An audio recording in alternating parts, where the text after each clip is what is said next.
देश में लागू हुआ सीएए, भड़क गई मायावती, नेहा सिंह राठौर और भी विपक्ष के तमाम लोगों ने इस पूरे मामले को लेकर क्या कुछ कहा है, आज हम इसी पर करेंगे बात।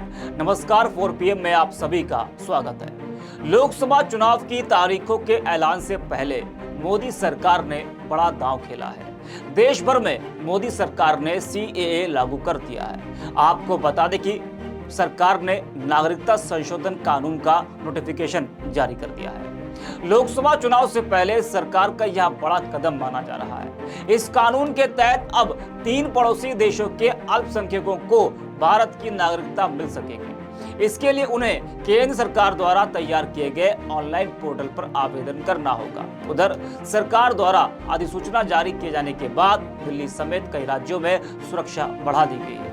आपको बता दें कि जब 11 दिसंबर 2019 को संसद में सीएए बिल पारित किया गया था, तब दिल्ली सहित पूरे देश में विरोध प्रदर्शन हुए थे। जहां उस समय कई महीनों तक सीएए को लेकर प्रदर्शन तेज हो गए थे और कई लोग मारे गए थे, कई लोग इसमें घायल हुए थे। बता दें कि लोकसभा चुनावों के पहले सीएए लागू करने के कई मायने हैं और इसमें कोई दो राय नहीं हो सकती कि सीएए लागू करने का एकमात्र कारण चुनावी लाभ लेने की कोशिश है। बीजेपी शुरू से ही कहती रही है कि वो सीएए लागू करके अपने पड़ोसी देशों से आए हिंदू शरणार्थियों को नागरिकता प्रदान करेगी।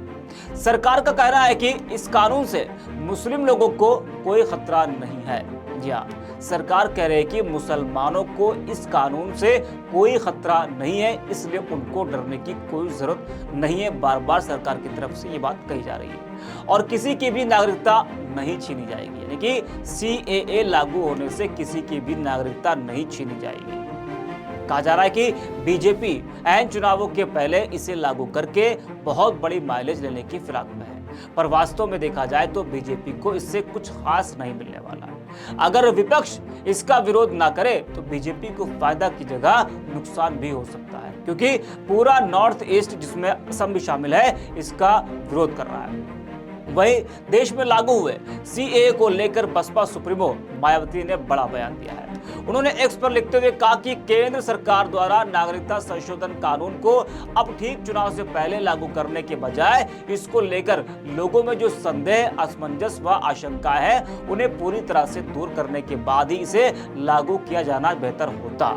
या तो मायावती कह रहे हैं कि पहले लोगों को आप एक मैसेज देते, लोगों के बीच में आप संदेश देते और लोगों को बताते इस कानून के फायदे क्या है, नुकसान क्या है। वैसे सरकार तो नुकसान की बात ही नहीं कर रही। सरकार कह रही कि मुसलमानों को इससे डरना नहीं चाहिए, उनकी नागरिकता नहीं छीनी जाएगी, है ना। तो मायावती का ये कहना है कि लोगों में जो संदेह है, जो असमंजस है, जो आशंका है, पहले उन्हें पूरी तरह से दूर करने के बाद ही इसे लागू करना चाहिए था।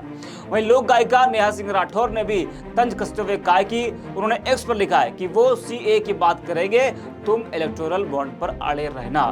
तो ये नेहा सिंह राठौर कह रही हैं कि वो सीए की बात करेंगे बट तुम इलेक्टोरल बॉन्ड पर अड़े रहना। जी हाँ, कॉमेडियन राजीव निगम ने लिखा है कि जो लोग सीएए कानून के तहत भारत आना चाहते हैं, उनके साथ शर्त ये लागू कर दो कि भारत में आकर मणिपुर पे रहना होगा। भाई साहब, ज्यादातर लोग बोलेंगे रहने दो, हम यही ठीक है। जी हाँ, तो ये दोनों हर एक मुद्दे को लेकर मोदी सरकार को घेरते रहते हैं। जी हाँ, राजीव निगम भी तमाम मुद्दों को लेकर बीजेपी सरकार पर वो हमेशा हमलावर रहते हैं और अपने अंदाज पर वो तंज कसते हैं। इस मामले में भी इन्होंने तंज कसा है। वहीं कांग्रेस के राज्यसभा सांसद इमरान प्रतापगढ़ी ने भी सीएए लागू होते ही सरकार पर हमला बोला है। इमरान ने एक्स पर लिखा कि चुनाव हारता देख कर साहब ने अपना आखिरी दांव चल दिया है, लेकिन अब इस तरह के इवेंट को जनता सुन सुन के पक गई है। वो नौकरी मांग रही है, जातिगत जनगणना मांग रही है, महंगाई से मुक्ति मांग रही है। बता दें कि दिसंबर 2019 में सीएए को संसद में पारित किया गया था और बाद में इसे राष्ट्रपति की मंजूरी भी मिल गई थी।